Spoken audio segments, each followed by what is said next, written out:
सज्जनों अज एक बारी परतियै अस तुंदा अपने इस खास ते मनपसंद प्रोग्राम च स्वागत करने सज्जनों जीवने का एक कोड़ा सच ये भी है कि मानू बेशक अपने हालातें की जीती जाता है, अपने पक्के इरादे कन्नै वो मुश्किल तो मुश्किल मुकाम भी हासिल करी लैंदा है। पर जदों सवाल आता है कि भले कम्मे दे लक्ष्य की हासिल करने का, जदों सवाल आता है कि बुराई की छुड़िए भलाई करने का, इस मुकाम की हासिल करना मते सारे लोकें किते नामुमकिन काम बनी जाता है।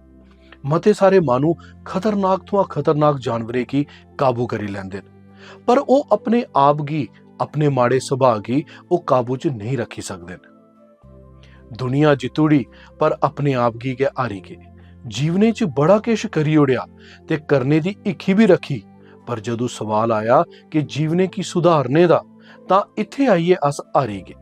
तां करी गलांदे न कि मानू जमाना जित्ती लैंदा है, तां करी गलांदे न कि मानू जमाना जित्ती लैंदा है पर अपने आप थमां गै हारी जंदा है। अज अस खास इसे के गल्ला उपर चर्चा करने किते जा करने और साड़ा ये सौभाग्य है कि अज भी परमेशरे दे दास पास्टर सादिक होर साढ़े स्टूडियो च मौजूद न। जनाब अस तुंदा अपने इस स्टूडियो च स्वागत करने और परमेश्वर दा धन्नवाद करने कि परमेश्वर अज एक बारी परतियै तुसें कि साढ़े बश्कार लेई आए और अस ये उम्मीद करने कि तुंदा आना साढ़े श्रोताएं किते एक आशीष का कारण होग। जनाब अस तुंदे थमां ये जानने की कोशिश करगे कि आखिर अस अपने जीवन च आने आह्ले प्रलोभने थमां की हारी जन्ने आं, की बेबस होई जन्ने अस अपने जीवन च आने आह्ले प्रलोभने दे सामने। जनाब अस तुंदे बड़े बड़े शुक्रगुजार हाँ अज दे इस अच्छे समय आस्ते। तुसें असें कि एक समां दित्ता, मौका दित्ता कि अस तुंदे यूट्यूब चैनल दे राहीं अपने बड़े सारे सज्जने कन्नै आत्मिक गल्लें की अस बंडी सकचै। जदों भी अस तुंदे कन्नै मिलने असें कि बड़ी सारियां गल्लें की सिक्खने का मौका मिलता है और बड़ा बड़ा शुक्रिया। अस अपने सारे सज्जने की भी बड़े दिल की गहराई कन्नै, दिल की सच्चाई कन्नै अस तुंदा भी बड़ा शुक्र अदा करना चाहते हैं कि तुस साढ़े यूट्यूब चैनल की दिखदे हो और अपने कमेंट्स भी असें की भेजदे हो और तुस असें की फ़ोन भी करदे हो।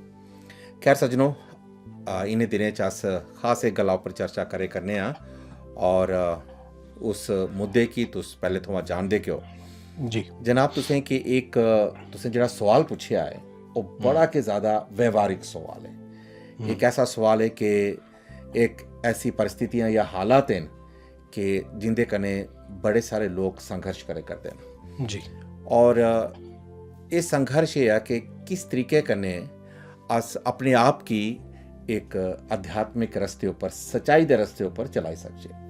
बिल्कुल देखो सज्जनों बड़ी बारी ऐसा होता है कि अस बड़ी सारी चीज़ें की अपने काबू च रखने बड़े हालात साढ़े काबू च होंदे न और अस बड़ी सारी चीज़ें की बड़े अनुशासन करने अगे नहीं चल रहे हैं और ये अच्छी गल भी है जी।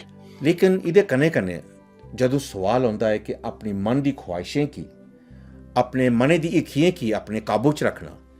और कई बार ऐसा होंदा है जनाब कि अस उन्हें इच्छियें की अपने काबू च नहीं रखी सकने, यानी कि आप अपने आप की अपने काबू च नहीं रखने। अस बड़ी सारी चीज़ें की काबू च रखने जिथे अस कम करने या कोई लोग साढ़े कन्नै कम करे करदे न, अस उन्हें अनुशासन सिखाने अच्छी गल है, अनुशासन चलाना अच्छी चीज़ है। लेकिन जदों अपने आप की अनुशासन करने का समा होंदा है, गल होंदी है, तो अस इस चीज़ च बड़ा ज़्यादा संघर्ष करने जी। अस बड़ी सारे गल्लें दी सलाह लोकें गी दिने कि ऐसा मत करो, ऐसा मत करो, इयां नहीं करो, इयां नहीं बोलो। लेकिन जदों वो गल्लां साढ़े अपने जीवन उपर लागू होने किते आउंदियां तां अस उन्हें गल्लें चाहिए हिम्मत हारी ओड़ने बिल्कुल। ये संघर्ष सारें दा है, हर एक मानू दा इस संसार च। पर सज्जनों खास देखने वाली गल है कि इस संघर्ष के विच रहिए इहदा के समाधान के अस किस तरीके कन्नै इहदा हल करी सकने कि अस दुएं की शिक्षा देइए, दुएं की सुधारी सकने ते अपने आप तो जदों सवाल होंदा है तो अस अपने आप की नहीं सुधारचे कि अस अपने आप की सीधे रस्ते पर नहीं लाचे, सच्चाई के रस्ते पर नहीं चलचे।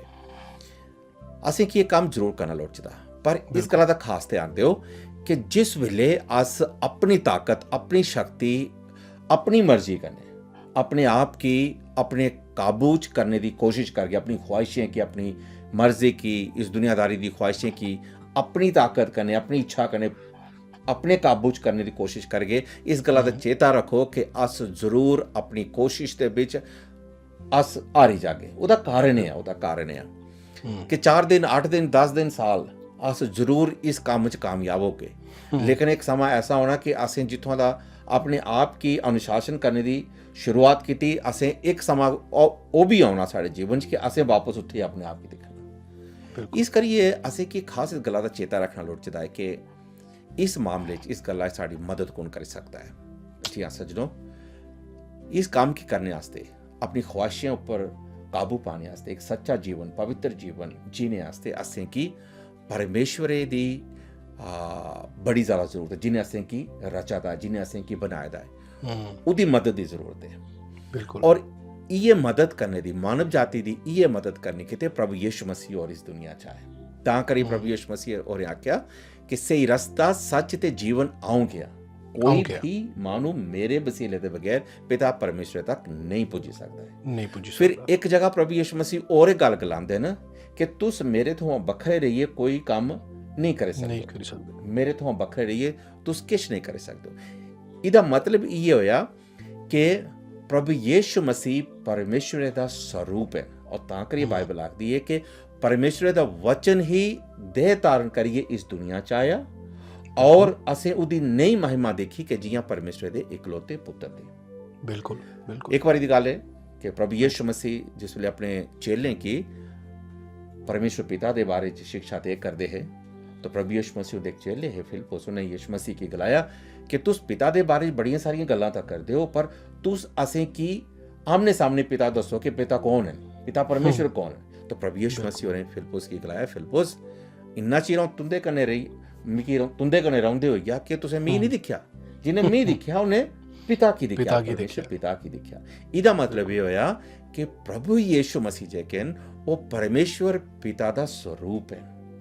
परमेश्वर पिता और प्रभु यीशु मसीह के विचकार कोई भी फर्क नहीं है।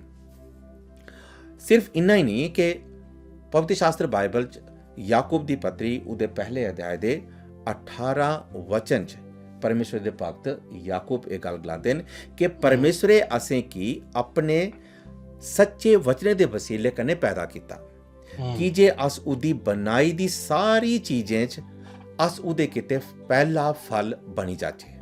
के बनी जाचे? पहला फल बनी जाचे। तो गलाने का मतलब है कि परमेश्वर ने असें की अपने स्वरूप पर बनाया, और एक आदर और सम्मान परमेश्वर ने अपनी बनाई दी से यानी मानव जाति को ने दिता है।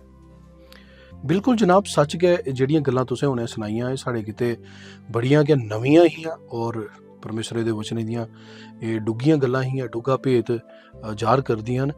ਲੇਕਿਨ ਜਿਹੀਆਂ ਕਿ ਤੁਸੀਂ ਹੁਣ ਇਹਨੇ ਵਚਨੇ ਕੀ ਪੜਿਆ ਕਿ परमेश्वर ने असें की मतलब जड़ियाँ भी चीज़ां बनाई दियां उन्हें सारियां चीज़ें चो असें की पहला दर्जा दिते दा है। ਇਹਦਾ ਕੀ ਮਤਲਬ ਹੈ ਕਿ ਇਹਦੇ 'ਚ ਕੋਈ ਖਾਸ ਭੇਦ ਛਪੇ ਦਾ ਹੈ ਕਿ ਜਿਸੇ तुस साढ़े श्रोताएं कन्नै साढ़े कन्नै साझा करी सकदे हो? जनाब तुसें एक बड़ा के खास सवाल पूछा है कि पहले फल का क्या मतलब है।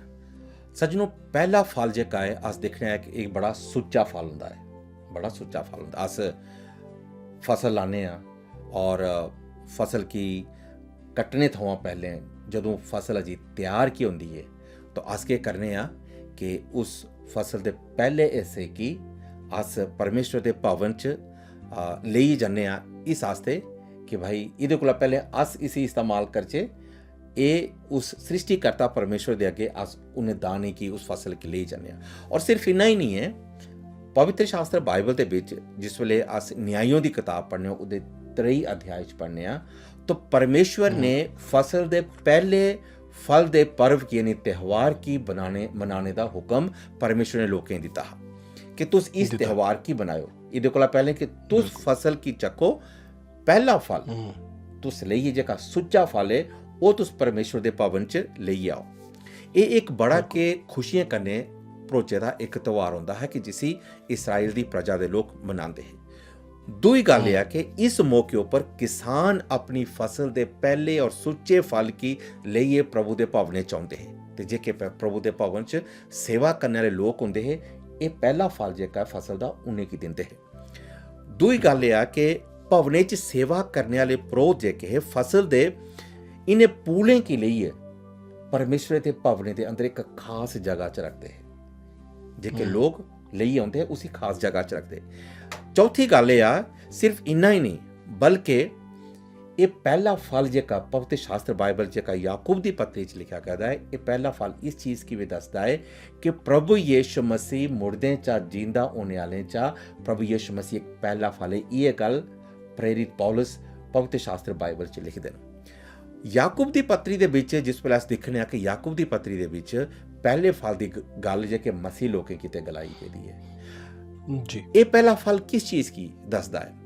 ये पहला फल खास गल्ला की दसदा है कि अलग किते दे लोग, परमेश्वर किते अलग किते दे लोग, चुने दे लोग, पवित्र लोग, परमेश्वर दी प्रजा दे लोग, वो पहले फल च शामिल होंदे। इसदा मतलब है सज्जनों कि जिन्हें लोकें प्रभु यीशु मसीह उपर विश्वास किया है, उनके रस्ते उपर चलते हैं, वो उस फसल के पहले हिस्से च शामिल होंदे हैं कि जिन्हें कि परमेश्वर ने चुनिए अपने आस्ते बखरे किया है। इस करिए सज्जनों असें की पाप उपर जीत हासिल करने आस्ते परमेश्वर के वचने की जरूरत है।